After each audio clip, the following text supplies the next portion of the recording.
Hello viewers, welcome to my channel AM mathematics. आज हम exercise 3.6 class 10th की exercise 3.6 के क्वेश्चन नंबर फर्स्ट का फर्स्ट पार्ट करेंगे। क्वेश्चन नंबर फर्स्ट कहता है solve the following pair of equation by reducing them to a pair of linear equation. मतलब ये एक इक्वेशंस के पेयर दे रखे हैं, इनको लीनियर इक्वेशन में बदलना है और उनको सिंप्लीफाई करना है। अब अभी हमने ये नहीं देखा था कि x और y हमारे डिनोमिनेटर में नहीं थे, ये न्यूमरेटर में थे हमारे। तो इनको कैसे करना है सॉल्व, तो इसमें सबसे पहले हम देखेंगे इसमें भी 1/x दिख रहा है, सेकेंड इक्वेशन में भी 1/x दिख रहा है, इसमें 1/y दिख रहा है फर्स्ट में, सेकेंड में भी 1/y दिखना है। तो अब इसको सॉल्व करने का मेथड है कि हम यहाँ पे अज्यूम कर लेंगे, लेट इनकी जगह दूसरे वेरिएबल मान लेंगे, let 1/x is equals to p and 1/y is equals to q। हम ऐसा मान लेंगे कि 1/x को p मान लेंगे और 1/y को q मान लेंगे। फिर सिंप्लीफाई करेंगे तो ये हमारी लीनियर इक्वेशन बन जाएगी। फिर इसको सॉल्व कर लेंगे, p q की वैल्यू आ जाएगी, उनको इनके इक्वल रख के x और y की वैल्यू निकाल लेंगे। तो इसके लिए हमने ये अज्यूम कर लिया कि 1/x हमारा p हो गया और 1/y q हो गया। अब ये फर्स्ट इक्वेशन है, ये सेकेंड इक्वेशन, इसमें हम पुट करेंगे। पहले फर्स्ट इक्वेशन में करा तो हमारा हो गया 1/x पार्ट की जगह हम क्या लिख देंगे p, तो ये 1/2 तो रहेगा ही रहेगा और 1/x की जगह क्या आ गया p। इसी तरह से इसमें 1/3 तो रहेगा और 1/y की जगह क्या आ गया q, यानी हम ये लिख सकते हैं q/3 इज इक्वल्स टू 2। अब इसको और सिंप्लीफाई कर लें, 3 और 2 का एलसीएम लें तो ये आ गया 6। अभी हम फर्स्ट इक्वेशन से ही कर रहे हैं, that this is first and this is second. अब हम इसमें यूँ करें, एलसीएम ले लिया 3 और 2 का तो 6 आ गया, 2 को डिवाइड करा 6 से तो 3 आया, 3p से मल्टीप्लाई होकर आया 3p। इसी तरह से 3 से 6 को डिवाइड किया तो 2 आया, 2q इज इक्वल्स टू 2। अभी हो गई हमारी 3p plus 2q, 3p plus 2q, इधर क्रॉस मल्टीप्लाई किया तो 6 2 जा 12। ये हमारी एक इक्वेशन बन गई, 3p plus 2q equals to 12। इसको लेट थर्ड इक्वेशन नाम दे देते हैं हम इसको। अब हमने क्या कर रहे हैं, सेकेंड इक्वेशन में भी p और q की वैल्यू रखनी है, क्योंकि 1/x की जगह p और q रखना है, 1/x की जगह p और 1/y की जगह q। तो इसमें रखते हैं, तो 1/x की जगह p लिखा तो ये हो गया p/3। Put the value of 1/x and 1/y in second equation, second equation में रख देते हैं। तो ये हमारा हो गया p, सेकेंड इक्वेशन में रखा तो ये हुआ p/3 plus q/2 is equals to 13/6। ये हमारी वैल्यू आ गई। अब हम इसको सिंप्लीफाई करेंगे तो इसमें भी हमको क्या लेना पड़ेगा, एलसीएम लेना पड़ेगा।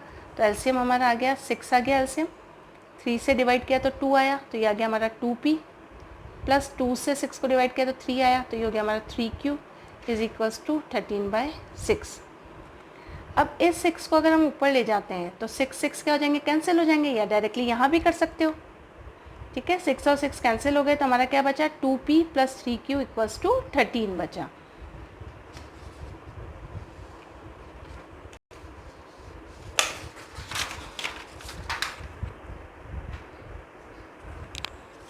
तो हमारी इक्वेशन जो आ गई सेकेंड, वो आई हमारी 2p plus 3q equals to 13। Next equation आ गई, let this is fourth equation. अब अपने पास थर्ड एंड फोर्थ इक्वेशन को सॉल्व करके हम किसकी वैल्यू निकालेंगे, p एंड q की वैल्यू निकालेंगे। इनको हम लिख लेते हैं एक जगह पे। थर्ड इक्वेशन हो गई हमारी 3p plus 2q is equals to 12, ये हमारी थर्ड इक्वेशन थी। 2p plus 3q is equals to 13, ये हमारी फोर्थ इक्वेशन थी। अब इन थर्ड फोर्थ को सॉल्व करना है, किसी भी मेथड से कर सकते हैं हम। अगर मैं इसमें सब्स्टिट्यूशन मेथड काम में लूँ कि सब्स्टिट्यूशन मेथड से करना है, तो from the third equation we have to find the value of p। Third equation से p की वैल्यू निकालें, उसके लिए क्या करना पड़ेगा, 2q इधर आएगा तो माइनस का हो जाएगा और 3 नीचे चला जाएगा तो p की वैल्यू आ जाएगी। तो हम निकालें फ्रॉम थर्ड इक्वेशन, 3p इधर रखा, अब ये हो गया 12 minus 2q, 2q right hand side गया तो माइनस का हो गया, p इज इक्वल्स टू क्या हो गया, 12 माइनस 2q अपॉन 3, ये p का मान आ गया। इस p के मान को पुट कर देते हैं हम फोर्थ में, सब्स्टिट्यूशन मेथड लगा के हम सॉल्व कर रहे हैं। तो हम लिखेंगे put the value of p, put the value of p in fourth equation, third से लिया है तो फोर्थ में रखेंगे, और फोर्थ से लेते हैं तो थर्ड में रखते हैं। तो हम यहाँ से लेके इधर फोर्थ इक्वेशन में रखते हैं। तो ये है 2p, p की जगह हमने लिख दिया 12 minus 2q upon 3 plus 3q is equals to 13। अब इसको सिंप्लीफाई करते हैं, इसके नीचे कुछ नहीं यानी 1 है, तो हम इन दोनों का एलसीएम क्या हो गया 3 आ गया।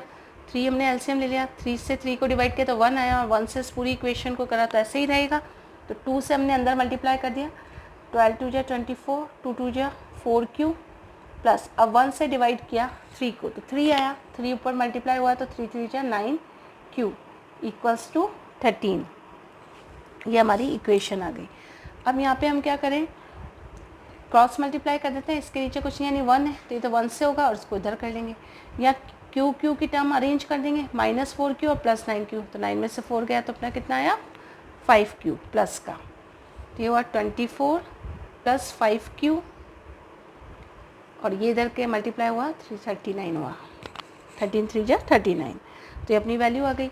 अब 5q इधर रखा हमने, 39, 24 राइट हैंड साइड जाएगा तो माइनस का हो जाएगा, तो ये हमारा आ जाएगा 39 में से हमारा 24 माइनस होगा तो ये हमारा आ जाएगा 15, और तो 5q बराबर हमारा आ गया, अब q बराबर क्या हुआ 15/5, तो यानी q की वैल्यू आ गई 3।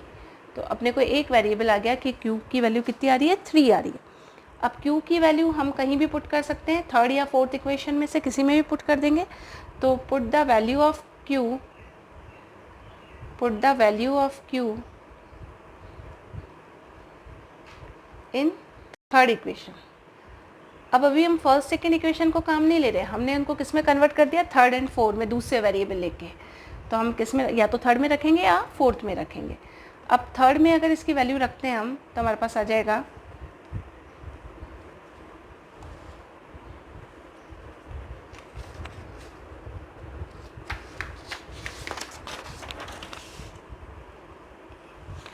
थर्ड में अगर अपन ने वैल्यू रखी इसकी तो हमारी ये वैल्यू आ गई 3p प्लस 2q, q की जगह हमने लिख दिया 3 इक्वल्स टू 12। तो ये 3p 12 और 3 2 जा 6 हुआ, ये क्या हो गया -6 आ गया। अब ये माइनस हो गया तो हमारा क्या आया 3p इज इक्वल्स टू 6, और p इज इक्वल टू क्या आ जाएगा 3 नीचे चला जाएगा तो 6/3 यानी ये आ गया 2। p का मान कितना आ गया अपने 2 आ गया। अब यहाँ पे हमारा p और q दोनों की वैल्यू आ चुकी है। p की वैल्यू तो आई अपने पास 2, हम यहाँ लिख लेते हैं p is equal to 2 and q is equal to हमारा आया, q हमारा आया था 3, p 2 आ गया और q 3 हो गया।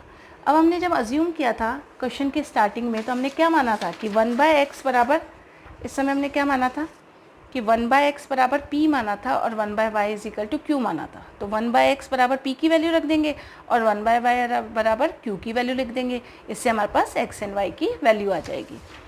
तो हम लिखते हैं p क्या था, p था हमारा 1/x is equals to p, और p की वैल्यू हमने कितनी कैलकुलेट करी 2। तो इसको और इसको साथ लेंगे तो हम देखेंगे कि क्या आ गया, इसको क्रॉस मल्टीप्लाई कर दो तो 2x is equals to 1 and x is equals to 1/2, ये आ गया। तो x की वैल्यू आ गई हमारे 1/2।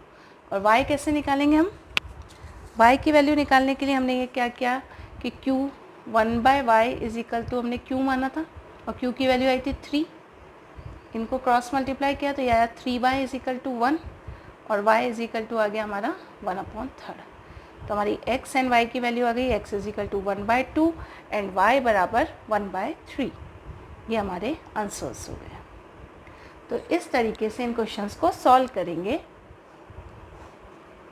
हमारा आंसर हो गया। Thank you.